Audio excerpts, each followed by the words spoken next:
নমস্কাৰ আপোনাক আজিৰ ভিডিঅ'লৈ স্বাগতম জনাইছোঁ। আজিৰ ভিডিঅ'ত আমি আগবঢ়াবলৈ লৈছোঁ জুলাই মাহৰ বাবে ধনু ৰাশিৰ মাহেকীয়া ৰাশিফল।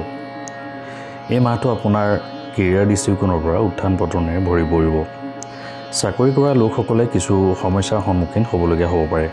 গোটেই মাহটো আপোনাৰ দশম ঘৰত কেতু উপস্থিত থাকিব। ইয়াৰ ফলত আপোনাৰ কামৰ প্ৰতি আগ্ৰহ কম হ'ব।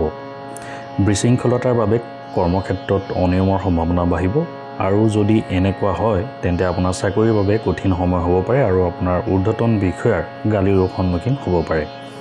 সেয়েহে আপুনি অতি সাৱধান হৈ নিজৰ কামত মনোনিৱেশ কৰিব লাগিব। শুক্ৰ মাহৰ প্ৰথমাৰ্ধত সপ্তম স্থানত থাকি কিছু পৰিমাণে আপোনাক সহায় কৰিব, কিন্তু 7 জুলাইৰ পৰা আপোনাৰ অষ্টম স্থানলৈ যেতিয়া স্থানান্তৰ হ'ব, এই পৰিস্থিতি আপোনাৰ চাকৰিত কিছু সমস্যাৰ সৃষ্টি কৰিব পাৰে। ব্যৱসায় কৰাসকলৰ বাবে মাহটোৰ প্ৰথমাৰ্ধ ভাল হ'ব। ব্যৱসায়িক প্ৰতিষ্ঠানৰ সৈতে আপোনাৰ সম্পৰ্ক বৃদ্ধি পাব। ব্যৱসায়িক অংশীদাৰৰ সহায়ত আপোনাৰ ব্যৱসায়ত অগ্ৰগতিৰ সম্ভাৱনা থাকিব। চৰকাৰী খণ্ডৰ লগত কিবা এটা সম্পৰ্ক স্থাপন কৰি আপুনি আপোনাৰ ব্যৱসায়ক নতুন দিশত আগুৱাই নিয়াৰ ক্ষেত্ৰত সফল হ'ব পাৰে। মাহটোৰ ভিতৰত কিছুমান ব্যৱসায়িক পৰিস্থিতিত উত্থান পতন হ'ব বা বাধাৰ সন্মুখীন হ'ব পাৰে।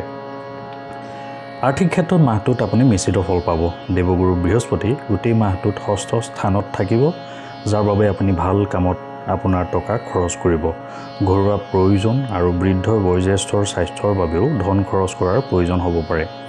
এই সময়ত যিকোনো ধৰণৰ ঋণ লোৱাৰ বাবে উপযোগী হ'ব, কিন্তু যদি আপুনি ঋণ পৰিশোধ কৰিব বিচাৰে তেন্তে মাহৰ দ্বিতীয়াৰ্ধ ইয়াৰ বাবে অধিক উপযোগী হ'ব। শনিদেৱে আপোনাৰ সাহস বৃদ্ধি কৰিব, যাৰ বাবে আপুনি আপোনাৰ শাৰীৰিক শক্তি আৰু চেষ্টাৰ বলত আৰ্থিক সুবিধা লাভ কৰিব পাৰিব। শুক্ৰ সপ্তম স্থানত থকাৰ বাবে জীৱনসংগীৰ জৰিয়তে আৰ্থিক লাভ হ'ব পাৰে আৰু ব্যৱসায়ৰ পৰাও ভাল আৰ্থিক লাভ পোৱাৰ সম্ভাৱনা আছে। শুক্ৰ অষ্টম ঘৰলৈ যোৱাৰ বাবে আপুনি হঠাতে কিছু টকা পাব পাৰে, কিন্তু খৰচো বাঢ়িব পাৰে।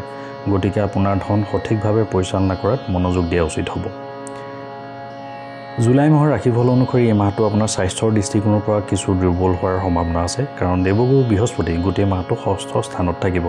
ফলত স্বাস্থ্যজনিত সমস্যাৰ প্ৰতি সাৱধান হ'ব লাগিব। প্ৰকৃতিৰ লগত জড়িত সমস্যা, বৃক্ক সম্পৰ্কীয় ৰোগ আৰু বৰষুণৰ লগত জড়িত সমস্যাই আপোনাক অসুবিধা দিব পাৰে। কোনো ধৰণৰ আঘাত, বাহন দুৰ্ঘটনা বা শাৰীৰিক সমস্যাৰ সম্ভাৱনা থাকিব পাৰে। গতিকে আপুনি এই ক্ষেত্ৰত কিছু সাৱধানতাৰ অৱলম্বন কৰা উচিত হ'ব।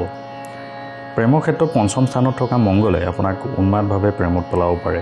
অৰ্থাৎ আপুনি আপোনাৰ প্ৰিয়জনৰ বাবে যিকোনো মূল্যৰ বিনিময়ত যিকোনো কাম কৰিবলৈ সাজু থাকিব। ইয়াৰ ফলত আপোনাৰ অধৈৰ্যতা বৃদ্ধি পাব, যাৰ বাবে আপুনি খৰখেদাকৈ কিবা এটা কৰিবলৈ ভাল পাব। গতিকে অলপ সাৱধান হোৱা উচিত। 12 জুলাইৰ পিছত আপুনি আপোনাৰ প্ৰেম জীৱনক সুষমভাৱে আগুৱাই নিবলৈ সফল হ'ব। বিবাহিতসকলৰ ক্ষেত্ৰত মাহটোৰ প্ৰথমাৰ্ধ বুধ অষ্টম ঘৰত থাকিব, যিয়ে আপোনাৰ সম্পৰ্কত কিছু সমস্যাৰ সৃষ্টি কৰিব পাৰে। শুক্ৰ মহাৰাজ সপ্তম স্থানত থকাৰ বাবেও আপোনালোকৰ মাজত ৰোমান্টিকতাৰ মুহূৰ্ত আহিব, যিয়ে মাজে মাজে আপোনালোকৰ সম্পৰ্ক ৰক্ষা কৰিব।